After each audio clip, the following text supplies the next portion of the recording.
तिरुमलवासा श्री वेंकटेशा हरि हरि गोविंदा तिरुमलवासा श्री वेंकटेशा हरि हरि தேரணங்கள் குள் செழுங்கயல் கண்ணிதிரத்து ஒரு மரத்தொழில் புரிந்து பாரணங்கி மில்லேரெழும் முன்னடர்த்த பனிமுகில் வண்ணன் எம்பெருமான் காரணம் தன்னால் கடும் புனல் தகைத்த கருவறை விளவிழக் குத்தி வாரணம் கொணர்ந்த கங்கையின் கரைமேல் வதரியாச்சிராமத்துள்ளானே. தேர்தட்டு போன்ற இடையையும் கயல் மீன் போன்ற விழிகளையும் கொண்ட நப்பின்னையை அடைய உலகத்தார் அஞ்சிய 7 காளைகளை அழித்த மேக நிறமுடைய எம்பெருமான் திருவதரி ஆசிரமத்தில் எழுந்தருளியுள்ளான்.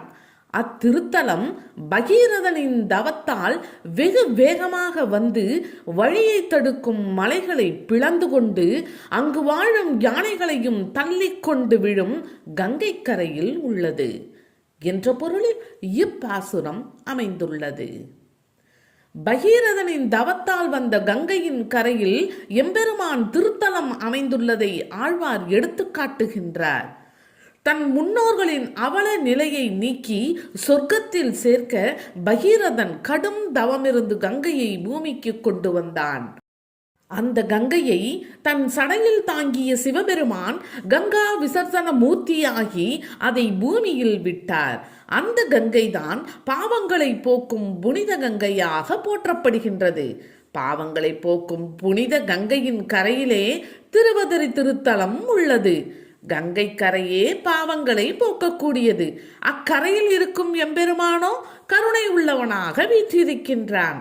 இங்கு வரும் அன்பர்கள் பாவத்தை தொலைப்பதோடு மீண்டும் பாவச்சேற்றில் விழாதபடி காக்கும் பகவானின் கருணை பார்வையில் வந்து விடுகின்றார்கள் என்பது உட்பொருளாகும்.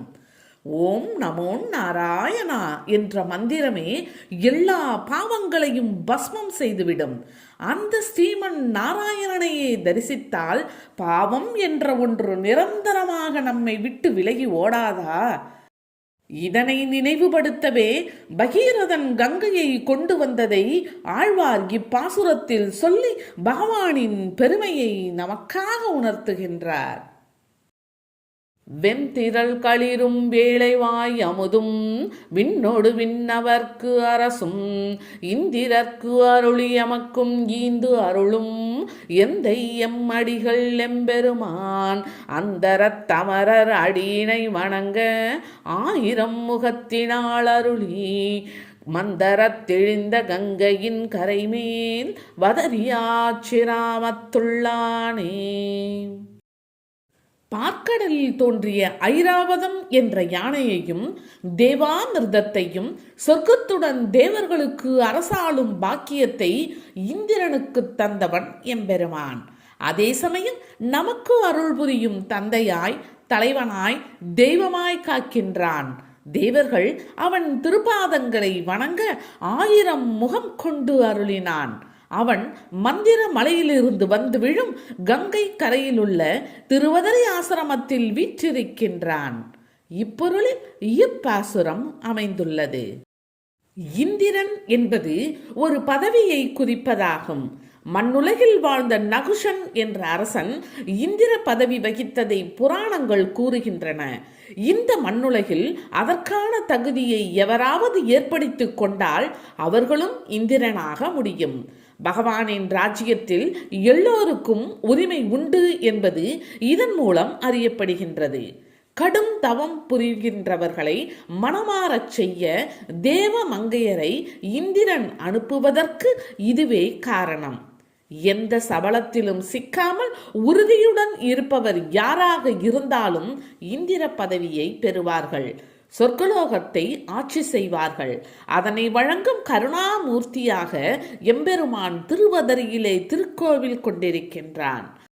அவனை சரணடைந்தால் எல்லா நன்மைகளையும் பெற முடியும் என்பதை இப்பாசுரத்தின் வாயிலாக திருமங்கையாழ்வார் நம் அனைவருக்கும் நல்வழி காட்டுகின்றார்.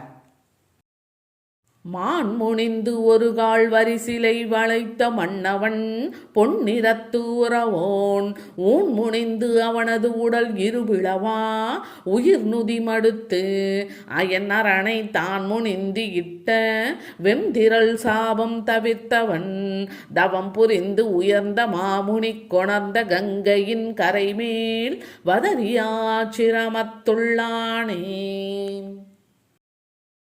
பஞ்சவடியில் வஞ்சகமாக மான்வடிவில் வந்த மாரீசனை அழித்த அயோத்தி மன்னன் இரணியகசிபுவின் பொன்னிற சரீரம் இருபிளவாகும்படி கிழித்த நரசிம்மன் திருவதரி ஆசிரமத்தில் எழுந்தருளியுள்ளான். சிவபெருமான் கிள்ளிய பிரம்மாவின் தலை கபாலமாக அவரை பற்றியது. தன் திருவேணி இரத்தத்தால் கபாலத்தை நிரப்பி அந்த சாபம் தீர்த்த நாராயணன் பகீரதன் கொண்டு வந்த கங்கை கரையிலே எழுந்தருளியுள்ளான். இப்பொருளில் இப்பாசுரம் உள்ளது. ஸ்ரீராமனை திசை திருப்பி சீதா பிராட்டியை வஞ்சகமாக கவர்ந்து செல்வதற்கு துணை நின்றான் மாரீசன். அப்படி செய்த காலத்திலேயே அவன் அழிக்கப்பட்டான். தவம் செய்து ஆற்றலை பெற்ற இரணியகசிபு தூணை உதைத்த பொழுது எல்லா சிறப்புகளையும் இழந்தான். அந்த காலகட்டத்தில் நரசிம்மமாக தோன்றிய பகவான் அவனை அழித்து முடித்தார். ஆணவம் கொண்ட பிரம்மாவின் தலையை சிவபெருமான் கிள்ளி எறிந்தார். ஆனால் அந்த பிரம்ம கபாலம் அவர் கையில் ஒட்டி கொண்டது. அதனை நீக்கி அருளினார் திருமால். குற்றம் செய்கின்ற சிலருக்கு அக்கணமே தண்டனை கிடைக்கின்றது, சில பேருக்கு காலம் தாழ்த்து கிடைக்கின்றது. மாரீசன் தவ வலிமை பெற்றவன் அல்லன்.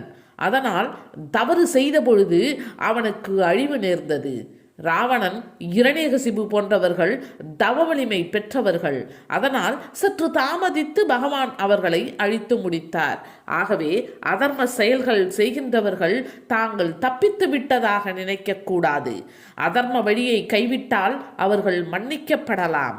ஆனால் தொடர்ந்து அதர்மத்தை கையில் எடுப்பவர்கள் பகவானால் அழிக்கப்படுவது உறுதி. இதனை குறிப்பாக இப்பாசுரம் மூலம் ஆழ்வார் நமக்காக உணர்த்தியிருக்கின்றார். கொண்டல் மாருதங்கள் குளவரை தொகுநீர் குறைகடல் உலகு உடன் அனைத்தும் உண்டமாவயிற்றோன் ஒன் சுடர் ஏய்ந்த உம்மரும் ஊழியும் ஆனான் அண்டமூடறுத்து அன்று அந்தரத்திழிந்து அங்கு அவனியால் அளமர பெருகும் மண்டு மாமணி நீர் கங்கையின் கரைமேல் வதரியாச்சிராமத்துள்ளானே. மேகங்கள், காற்றுகள், மலைகள், சப்தமிடும் கடல், உலகங்கள் அனைத்தையும் உண்ட பெரு வயிறு உடையவன். சூரிய சந்திரர்களுடைய வானுலகத்தையும் ஊழியையும் தனக்கு அங்கங்களாக கொண்ட மகாவிஷ்ணு திருவதரி ஆசிரமத்தில் எழுந்தருளியுள்ளான். அத்திருத்தலம் பகீரதன் கங்கையை வரவழைத்த சமயம் பிரம்மலோகத்தின் வழியே வானிலிருந்து இறங்கி பூமி தேவி வருந்தும்படி பெருகி நிறைந்து ஸ்படிகம் போன்ற தெளிந்த நீரை உடைய கங்கை கரையில் உள்ளது. இப்பொருள்பட இப்பாசுரம் அமைந்துள்ளது. உலகங்கள், சூரிய சந்திரர் ஆகியவற்றை அங்கங்களாக கொண்ட மகாவிஷ்ணு ஊழியினையும் தனது அங்கமாக கொண்டிருக்கின்றார் என்று ஆழ்வார் சொல்லுகின்றார். பிண்டத்தில் இருப்பதுதான் அண்டத்தில் இருக்கின்றது என்று சொல்லுவார்கள். அதேபோல் அண்ட சராசரங்களும் மகாவிஷ்ணுவின் அங்கங்கள் என்பது இதன் உட்பொருளாகும். தேவர்கள் மட்டுமல்ல, அசுரர்களும் கூட அவருக்குள்ளேதான் இருக்கின்றார்கள். சான்றோர்கள் மட்டுமல்ல, சண்டாளர்களும் கூட அவருடைய அங்கங்கள்தான். ஆன்மீக பெரியோர்கள் மட்டுமல்ல, நாத்திகம் பேசும் மக்களும் கூட அவனுடைய அங்கங்களாகவே உள்ளார்கள். இந்த உலகம் விளையாட்டு மேடை போல் பகவானால் படைக்கப்பட்டுள்ளது. அந்த விளையாட்டு முடிந்ததும் ஊழிக்காலம் என்ற அங்கமாக பகவானாகி அனைத்தையும் தனக்குள்ளே ஒடுக்கிக் கொள்கின்றான். எல்லாமே அவனுடைய விளையாட்டுதான். எவ்வளவு கொடியதாக தோன்றினாலும் அவை விளையாட்டே ஆகும். பொம்மலாட்டம் போல நடைபெற்று கொண்டிருக்கும் உலக இயக்கத்தை திரைமறைவு சூத்திரதாரியாக ஸ்ரீமன் நாராயணன் நடத்தி கொண்டிருக்கின்றான். அவனை திருவதரி தலத்தில் சரண் புகுந்து மேலான நிலையினை அடைய வேண்டும் என்பது இப்பாசுரத்தின் உட்கருத்து ஆகும். வரும் திரைமணி நீர் கங்கையின் கரைமேல் பதரியாச்சிராமத்துள்ளானை கருங்கடல் முன்னீர் வண்ணனை எண்ணி கலியன் வாய் ஒளி செய்த பனுவல் வரம் செய்த ஐந்தும் ஐந்தும் வல்லார்கள் வானவர் உலகு உடன் மருவி இருங்கடல் உலகம் ஆண்டு வெண்குடை கீழ் இமையவர் ஆகுவர் தாமே. மிக வேகத்தோடு வருகின்ற அலைகளை உடைய ஸ்படிகம் போல் தெளிந்த நீரினை உடைய கங்கை கரையில் உள்ள திருவதரி ஆசிரமத்திலே கோயில் கொண்டிருப்பவனை ஆற்று நீர், ஊற்று நீர், மழை நீர் ஆகிய 3 வகையான நீரினை கொண்ட கருங்கடல் போன்ற நிறத்தவனை மனதில் நிறுத்தி திருமங்கையாழ்வார் இயற்றிய இப்பாமாலையில் உள்ள 10 பாடல்களையும் வரம் பெற்றவர்களே பாட இயலும். அவர்கள் வானவரோடு கூடியிருந்து மறுபிறவியில் சக்கரவர்த்தியாக உலகை ஆண்டு மறுபடியும் பிறப்பில்லாமல் தேவலோகத்தில் நிரந்தரமாக வாசம் செய்வர். இப்பொருளில் இப்பாசுரம் அமைந்துள்ளது. இதுவரை கூறப்பட்ட ஆழ்வாரின் பாசுரங்களில் ராவணனை அழித்தது, வாலியை கொன்றது, மாரீசனை சாய்த்தது, இரணியனை வதம் செய்தது, பூதனையை முடித்தது ஆகிய சம்பவங்கள் திரும்ப திரும்ப நம் நினைவுக்கு கொண்டு வரப்பட்டன. லௌகீக சிந்தனையில் இருந்து விலகி பகவானின் இப்புண்ணிய கதைகளை நம் மனதில் நிரந்தரமாக நிறுத்தும் முயற்சியாகவே ஆழ்வார் இப்பாசுரங்களை அருளியிருக்கின்றார். அறியாமை என்னும் இருளில் ஆழ்ந்திருக்கும் மனம் என்னும் இருட்டறையில் ஒளி தீபங்களை ஆழ்வார் ஏற்றி வைத்திருக்கின்றார். இரணியனை அழித்தது ஒரு ஒளி தீபம், ராவணனை கொன்றது மற்றொரு ஒளி தீபம், வாலியை வதைத்தது இன்னும் ஒரு ஒளி தீபம். அதர்மத்தை அழிப்பது என்பது ஒளி தீபங்களே ஆகும். நமக்குள்ளே உறையும் ஆத்மா என்ற ஒளி தீபத்தை அறிய இந்த ஒளி தீபங்கள் நமக்கு தூண்டுகோலாக விளங்க வேண்டும் என்பதே ஆழ்வாரின் விருப்பமாகும். இந்த பாசுரங்களை பொருளறிந்து பாடுகின்றவர்கள் எல்லா செல்வங்களையும் பெறுவதோடு பிறவிப் பெருங்கடலையும் கடப்பார்கள்.